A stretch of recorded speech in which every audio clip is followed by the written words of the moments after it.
Nouvelle journée, nouvelle vidéo, nouvelle recette. Aujourd'hui, on va faire une vidéo qu'une de mes abonnés m'a demandé, ma fameuse pâte à tartiner fait maison. Allez, c'est parti.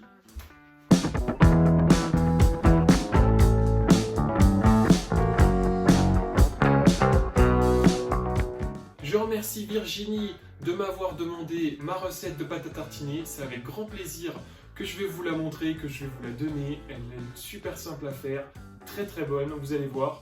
J'en profite pour vous dire que si vous avez une recette que vous voulez que j'effectue, n'hésitez pas à m'envoyer un petit commentaire et je me ferai un grand plaisir de vous le faire. Durant la vidéo, je vais vous donner plusieurs astuces, donc si vous aimez bien le chocolat, on va en parler aujourd'hui. Restez bien jusqu'au bout. Allez, c'est parti pour les ingrédients.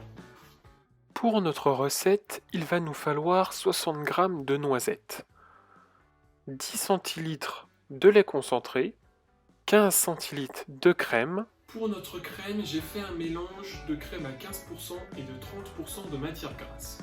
Mais si vous n'en avez pas, vous pouvez bien sûr faire que de la 15%, il n'y a pas de souci. 150 g de chocolat au lait. Pour nos chocolats, j'utilise en particulier un chocolat dit de couverture, en pastille qui va avoir une meilleure fonte. En l'occurrence là, c'est de la marque Barry. On va avoir un chocolat à 41%, et si vous n'en avez pas, il n'y a pas de souci, vous pouvez bien sûr prendre de la tablette que vous prenez par exemple dans les marchés, tourner à environ une quarantaine de pourcents pour que ça soit assez gourmand la recette. Sinon, en premier lieu, j'ai déjà fait cette même recette avec un chocolat noir, cette fois-ci à 65%, qui est tout aussi bon. À vous de voir ce que vous préférez. Mais bien sûr, le chocolat au lait va vous apporter un peu plus de sucre dans votre recette. Et une cuillère à soupe de cacao amer. Très important, avant de faire fondre votre chocolat, nettoyez au vinaigre blanc vos ustensiles qui sont en contact avec le chocolat. Et c'est tout aussi important si vous allez faire des caramels ou des chocolats dits de couverture pour faire des chocolats, on va dire, en bonbons. C'est très important, c'est une des bases, mais il faut surtout l'appliquer, il ne faut pas l'oublier.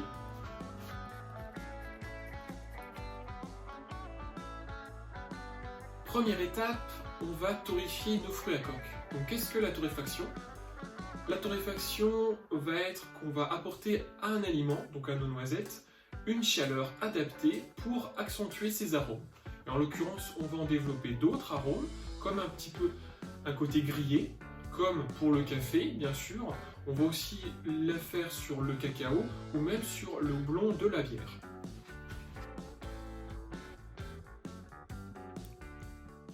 Après 10 à 15 minutes de torréfaction à 150 degrés dans un four à chaleur tournante, vous allez avoir la peau qui va noircir, comme vous le voyez, et qui va s'effriter dans vos mains.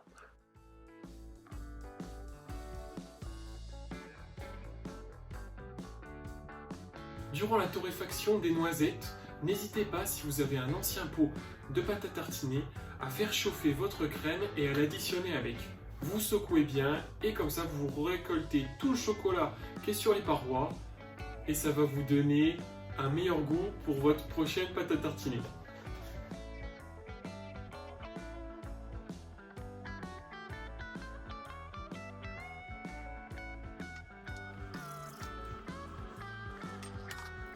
À la fin de la torréfaction, vous allez les sortir, laissez-les de côté pour les refroidir légèrement. Ensuite, comme je vous le montre, vous les frotterez entre les mains pour que toute la peau s'enlève et vous récupérez que la noisette.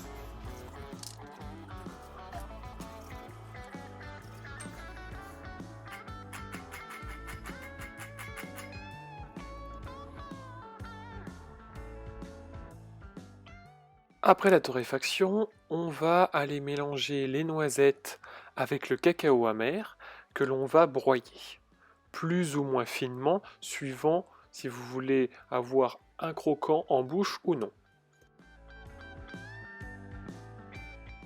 On va y incorporer par la suite notre lait concentré et notre crème épaisse, et enfin on va remixer le tout.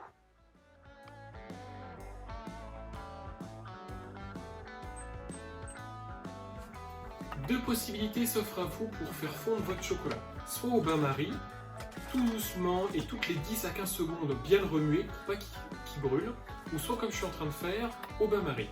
Le bain-marie, attention, il ne doit pas être en contact direct avec l'eau qui est en frémissement. Donc à vous de juger, à en enlever ou à en rajouter. Ensuite, vous rajoutez votre chocolat, attention en 2 fois, car si vous mettez tout d'un coup, il risque qu'une partie soit complètement fondue et l'autre partie ne soit pas du tout fondue, donc un risque qui brûle. C'est pour ça, en 2 fois, bien important.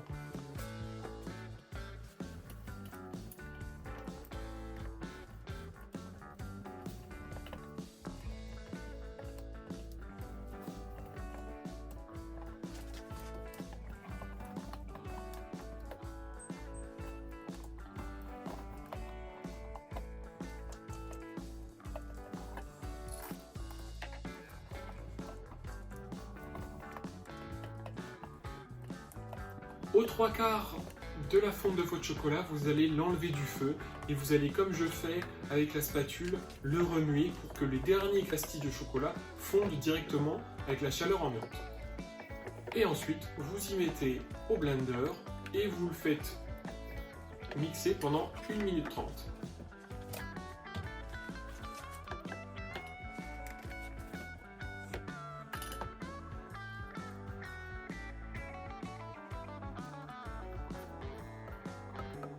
Pour notre recette de base, vous allez avoir environ 2 pots de pâte à tartiner. N'hésitez pas à la doubler directement pour en avoir un peu plus. N'hésitez pas à le congeler, le surplus, car un pot ne se garde qu'une semaine dans le frigo.